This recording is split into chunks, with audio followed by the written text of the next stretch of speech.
இங்கே வாடா, இப்படி வாடா, இன்னொரு விடா, கீழே உட்கார, கீழே இப்படி நான் அடிவடிச்சு நீ பாடு வருதா? அதான் நீ பார்க்க முடியும்.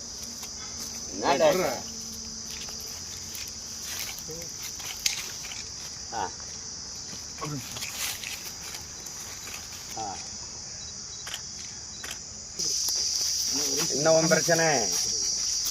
உரம் வச்சாங்களா உனக்கு? தீவனம் வச்சாங்களா? தண்ணி கொடுத்தாங்களா உனக்கு? எடுங்க. இப்படி என்ன என்ன எடுக்கணுங்க? மரங்கள் கட்டம் காட்டுறே. கட்டம் காட்டுற மரம் மண்ணின் வரம் வளர்ப்பதே மனிதாரம் நாம் தமிழர். ஏய் என்னடா உன் பிரச்சனை? ரொம்ப பண்ணின பூரா பிள்ளை மாநாட்டில் உண்டு இறக்கி விட்டுருக்கு.